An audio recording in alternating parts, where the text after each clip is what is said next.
নমস্কার বন্ধুরা, মোয়ের হেসেলে আপনাদের সবাইকে স্বাগত। আজকের রেসিপি নান আর সিজলিং চিকেন।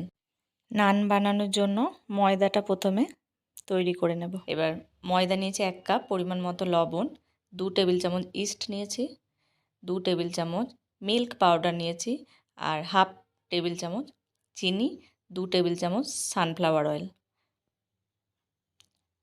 এবার এটাকে ভালো করে মিশিয়ে নেব।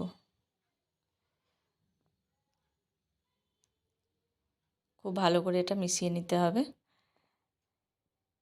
এবার আমি যে গরম জল করে রেখেছি ঈষৎ উষ্ণ, সেটা দিয়ে মেখে নেব। যদি কেউ মিল্ক পাউডার দিতে না চায়, এখানে ঈষৎ উষ্ণ গরম দুধ ব্যবহার করবে।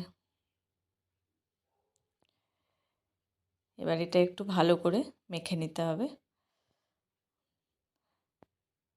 একটু নরম করেই মাখতে হবে, তাহলে নানগুলো নরম হবে আর ফুলবেও ভালো। এবার এটা 30 মিনিটের জন্য ঢেকে রেখে দেব। এবার সিজলিং বানানোর জন্য বোনলেস চিকেনকে ছোট ছোট করে কেটে রেখেছি। এবার ওতে আদা রসুনের পেস্ট মেখে নেব। এবার কড়াইয়ে বাটার দিয়ে দিয়েছি।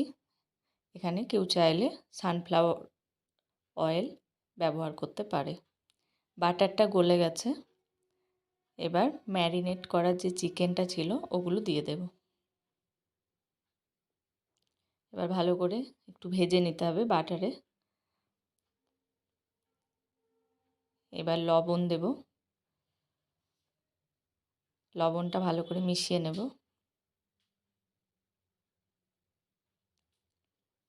এবার হলুদ দেব আর কাশ্মীরি লঙ্কা দেব।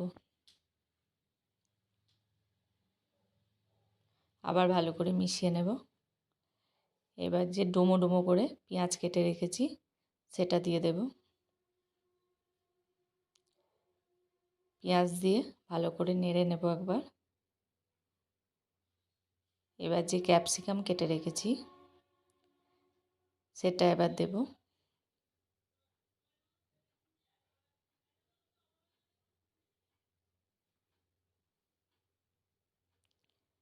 ক্যাপসিকাম দিয়ে আবার ভালো করে নেড়ে নেব।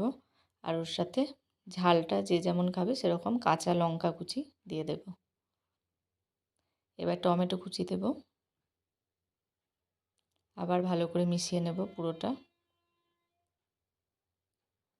এবার টমেটো সস, সয়া সস দেব, চিলি সস দেব, গ্রিন চিলি সস এখানে ব্যবহার করেছি। কেউ চাইলে রেড চিলি সসও ব্যবহার করতে পারে। এবার সয়া সস দেব, গোলমরিচের গুঁড়ো। এবার সব শুদ্ধ মিশিয়ে নেব।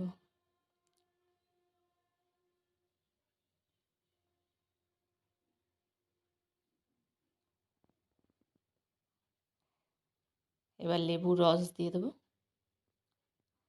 লেবুর রস দিয়ে আরেকবার ভালো করে মিশিয়ে নেব। চিকেন সিজলিং একদম তৈরি হয়ে গেছে। এবার ঢেকে দেব। 30 মিনিট পর দেখুন ময়দাটা খুলে দেখছি অনেকটাই ফুলে গেছে। এটা আর একবার ভালো করে মেখে নেব।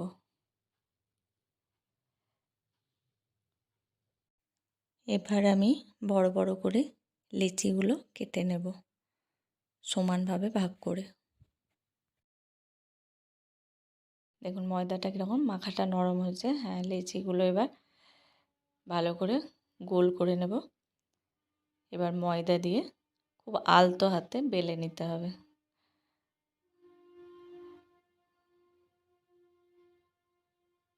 একটু আলতো হাতে বেলবেন।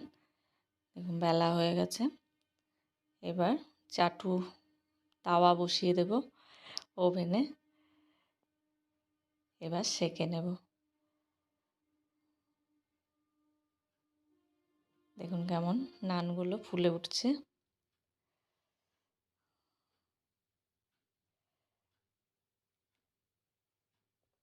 নান একদম তৈরি হয়ে গেছে। খুবই ভালো লাগে খেতে এগুলো। দেখুন কেমন নরম হয়েছে, তুলতুলে হয়েছে একদম। দুটো রেসিপি তৈরি হয়েছে, বানিয়ে দেখবেন, খুব ভালো লাগবে। ভিডিওটি ভালো লাগলে লাইক করবেন, শেয়ার করবেন, রেসিপিটি অবশ্যই ট্রাই করবেন এবং কেমন লাগলো কমেন্ট করে জানাবেন। ধন্যবাদ।